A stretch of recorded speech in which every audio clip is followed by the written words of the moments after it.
What's up, chaps and chappets? I literally have to talk at like a supersonic speed just to get through these tactics. We're basically switching from the 4-2-3-1, the classic sort of meta formation, using the center attacking mids for the sort of finesse shots and all the rest of it. And we're switching to the Pep Guardiola tactics 4-3-3. Fifth variant with the centre forward. Middle CDM is going to be cut passing lane, step back while attacking. Is kind of a pivot going forward, just trying to create the attacks. Control the midfield and stay back to sort of sit in front of the centre backs and defend. Two centre mids are going to be on get forward and cover the centre as well. Basically, what the two centre mids are going to do in conjunction with the wingers are both on stay wide, getting behind. And what this means is that if you think about it, the left back and right back have to mark those wingers, and if they're being dragged really far out wide, and we also have touch the byline or whatever, it's like one of the tactics that you can do with the D-pad in game. Hug the sideline. And what this means is that the wingers are going to go so far wide, the left back and right backs have to mark them. And seeing as we've got the two centre mids on get forward, they get into what you call a half space, which is in between the centre backs and the full backs. So that is basically the way that Guardiola teams work. We've also got the left back and right back on inverted, but I'll talk about that a little bit in just a jiffy. So we've got the defensive tactics, press after possession loss. It's just kind of is what you call counter pressing or Gegen pressing. Used by Pep Guardiola and Jurgen Klopp to win the ball high up the pitch. Width is quite narrow just to limit the space in the middle of the pitch, which is where most of the sort of threat is. Depth high up the pitch to win the ball high up and control the game. Possession obviously is a tactic. You've got width on quite wide, but not really wide, just because we have hugged the sideline anyway for the wingers, which is the main emphasis. Players in box, not too much. The reason I don't like too many players in box in terms of that tactic is I think it's actually a quote by Pep Guardiola, is that it's much more dangerous having a player arrive in the box rather than sort of be in it. And having players in box is a high number. You just have loads of players sitting in the box rather than running into it. And I prefer to have loads of players in and around the edge, which you can sort of press LB with and do LBA passes and arrive into the box, you know. So, going into the way that the team actually works, I mean, basically, like I say, with the right back and left back, they're supposed to be inverted, and the way that Pep Guardiola actually plays is kind of it's an interesting formation in attack, because the left back and right back basically become centre mids. You've got Fernandinho's usually the CDM, which will just sit behind them, and then the centre mids, who, you know, De Bruyne and David Silva, or Bernardo Silva and David Silva, will push up and basically become almost shadow strikers or centre attacking mids, basically. The right wing and left wing will push really high up but stay really wide, and the striker will often sort of drop off or just kind of sit in the middle. And basically what this does is that you've got the triangle that you can create with the fullbacks, the right back, left back, and the CDM. You've got that triangle in midfield. The centre attacking mids obviously go into that half space I was talking about earlier. And the left wing and right wing, basically, you have to think about the opposition a lot of the time, you know. If the left back and right back on the opposing teams are staying on the wingers, then the centre mids are going to get space. And if they decide to go to the centre mids instead, then the wingers have got space. So there's always going to be... It just creates that massive threat in attack that's really hard to handle. And because they are so stretched out wide, it is very difficult for them to deal with, especially with the centre attacking mids, obviously going into that half space in the middle. But nonetheless, going into the actual games, you know, the thing is that it's all well and good knowing the tactics, but you know you have to play the right way as well. A lot of it is build up, you know, triangle passing and all the rest of it. There's only so much you can do on the game because the transitions are a lot quicker, so it's harder to defend counter-attacks in a way. You know, like, it's a different game to real-life football, and that is obviously one of the most frustrating things about this game. But there's loads of different, like, sort of pressing and passing shapes that you should become familiar with. And here's the thing, like, I've literally, over the Christmas period, I've got a load of books. I'll just show you real quick. I mean, no product placement. Use code Mbirchy at checkout, your flexes. Basically, we've got this little Pep Guardiola The Evolution book. I think it's like a biography. Not even read that yet. And then the other day, I was playing the E-Premier League tournament. I don't know how many of you actually know about it. It's basically Premier League partnering with FIFA, and it's a pay-to-win tournament because it's on Ultimate Team as well, which is just ridiculous. But basically, I've been using the Pep Guardiola tactics on that, and I don't know, actually at first I don't think I was, and I was just getting really, really salty. And I don't usually get salty at foot champs. Maybe it's because I don't really care that much. But at E-Premier League tournament, seeing as I was doing quite well and I'm still within the top 15, and you have to be in the top 16 to qualify, basically I was just getting really salty through my controller. and broke the charging port. So therefore I had to buy some rechargeable battery pack, and basically ended up buying like some Pep Guardiola book as well as the battery pack just to get that free delivery in. So anyway, like I say, you need to be looking at like the tactics, looking at in-depth analysis type stuff, and sort of learning the way that Pep Guardiola plays. But I can kind of break it down to an extent, obviously, as these games are going on. A lot of it is about creating overloads where you're going to have more players in a certain zone. So you break the pitch down into different zones, and then you have more players of in your team in a specific zone, which means even if you lose the ball, you're going to be able to outpress them and get the ball back instantly. But the thing is that it just works a lot better in real life because it's much more difficult to sort of build up and get out of these counter-pressing scenarios. Because the thing is with Pep Guardiola is that he's able to control the game. I don't know how many of you were watching like Barcelona back in the day when they were at their A game. I think it was like 2012, 2011 type stuff when Guardiola was managing them. And it was like, the thing is that they obviously held a lot of possession, but it was just, they didn't really have to defend that often at all. You barely ever see them defend, because as soon as they lose the ball, because they are sort of disorganizing the defense and they're up against so much and creating the spatial overloads, they are able to get the ball back straight away, like every time. And that's kind of what we're trying to do to an extent. And I'm getting a load of salty messages. Like this weekend, I've had a load of salty messages from people just because I've been able to basically dominate possession. And the thing is that, I don't know, they call me boring and stuff like that. But the thing is that I don't understand it personally. Like, most people are playing the same formation. They're all playing the 4-2-3-1. They're all sitting back, parking the bus, sitting there with their CDMs and letting the defense do all the defending.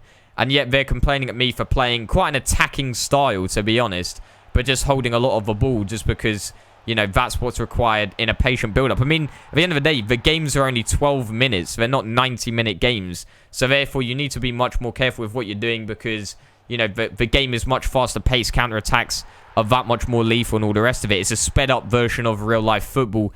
And it's a stupid version of real-life football, to be honest. It's just a very difficult sort of environment to play in, especially after you look up all these tactics and you want to sort of employ them into the game. I mean, obviously, you're only controlling one player at a time as well, so you can't really get the tactics perfect as well, because there are certain scenarios where you want to be setting up in a certain shape to stop them from counter-attacking and all the rest of it, and your AI just going to be in stupid positions and all of that. But we're getting a lot of goals with the time finesses, I'm not going to lie, and we're dominating. We haven't lost a game up till now so far anyway. We are just starting to play really well. And I think it's kind of a psychology of it as well, when you think about it, because when you have so much of a ball, they kind of lose confidence in themselves, and then they rush their play as well. So what you're going to find is somebody that even somebody that's good at the game is going to struggle against this style of play, because they are just going to start rushing because they're not having much of a ball. And as long as you can maintain possession and press in an effective manner and not give away the ball, because a lot of the times where it goes wrong for me is when I start rushing my play and giving away the ball, and then they score, and I'm just like, what's going wrong with this formation? Like, is it the formation? Is it the style of play? But I think after reading the Pep Guardiola books, you start to believe much more in the philosophy and the way that Pep Guardiola plays. And therefore, you're much more confident in the system type thing, even though it's on FIFA and potentially in a sort of environment where it's not best suited to. But I don't know, I'm confident in the style of play, and therefore it's doing bits. And you have to think up against the teams that we're coming up against are just ridiculous. They are ridiculous. Every single game, pretty much at least a team of the year in there. I don't know. Every single team is just a crazy team. Just because, like I said, I've said it in previous videos, but it's like, you know, at this point of the game, even if you are a Road to Glory player, you should have a really, really good team. I've just not been on my grinds. Like, that's the thing, is that you have to think as well. I'm getting this type of finish on Ultimate Team, and I barely play the game. Honestly, I may be a FIFA Ultimate Team YouTuber, but I barely play this game. I'm not even gonna lie, and I'm still getting elite. And to be fair, I could have even got a past elite. I could have got like elite 2, maybe even elite 1, if I'd have been on my A game and, like, you know, really sweating it from the start. So I don't know. It's basically a tactic that you have to be very concentrated in. So I wouldn't recommend playing like a load of games at a time. I'd recommend definitely sort of spacing out those games, because otherwise you are going to make a lapse in concentration. I don't know.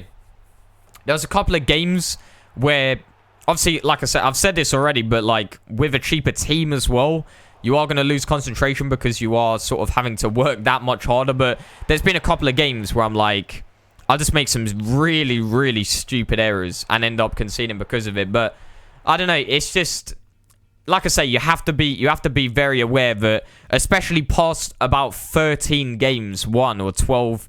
You know, a lot of people often complain that they get to about 10 games and then they start losing. It's basically you are going to be starting to play better players. And when that time arrives, just know that you need to be at your A game, like really going for it.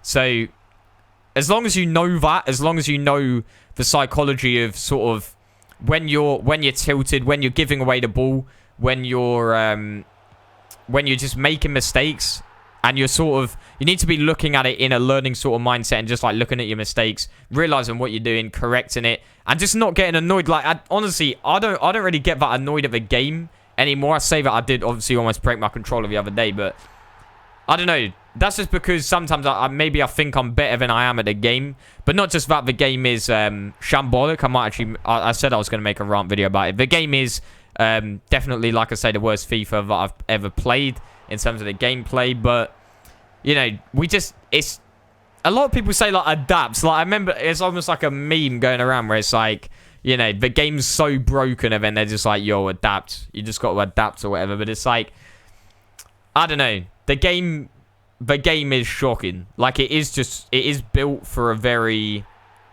I've said it before. I don't know whether I said it actually. It's kind of like...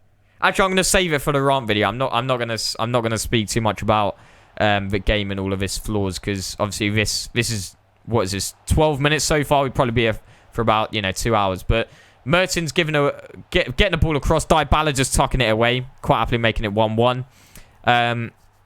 I think this is a bit of an interesting game. Oh yeah, this is the game where it's like, this guy is literally just abusing his sick players, Zlatan.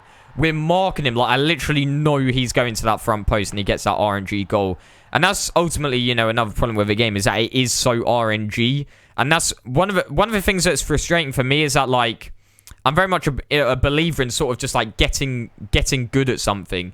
I think too many people are guilty of, like, I just believe that a lot of people don't believe that they can do things. They look at other people doing things to such a high sort of level and they think, like, I can never do that. But the reality of it is that, you can do incredible things if you just keep grinding it and you just keep improving day in, day out. I mean, for example, like, it's a random example, but you look at, like, for example, the scissors death run, right? I couldn't do that. I couldn't do it in, like... It took me, like, 2 hours. And there's people that can do it in, like, 4 minutes. And the thing is that, you just keep doing something again and again and again. And that is the ultimate sort of showing of how good you can get at something if you just do it again and again. People that speedrun these games learn the best, most efficient way to speedrun a game and all the rest of it. It just shows the potential you have. And whether that's becoming a football player, if any of you want to become a football player, just like training day in, day out to get sick at shooting, and everything like that. Like, I fully believe you can do whatever the hell you want to do as long as you've got, like, there are certain things, like, for example, being a sprinter, if you're not born with speed, you probably, like, that's one of those things that is kind of like more of a physical trait rather than something you can do mentally about that.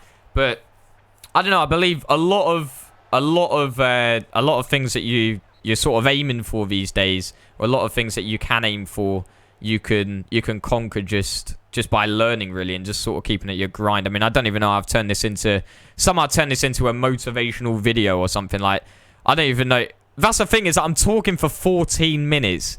Like, you have to be thinking I'm somehow almost freestyling on this mic for 14 minutes. So we often end up just talking absolute random stuff like that. It's almost turning into a podcast at times. But nonetheless, chaps and chappets, we do get elite with these tactics. With one game left to spare, we almost choked it. I was actually genuinely getting pretty shook. And we got back, I think that was 3-0 down in that game. Deary me. But nonetheless, chaps and chappets, that, of course, is going to be the end of the video. And I'll catch you tomorrow for another one. Oof.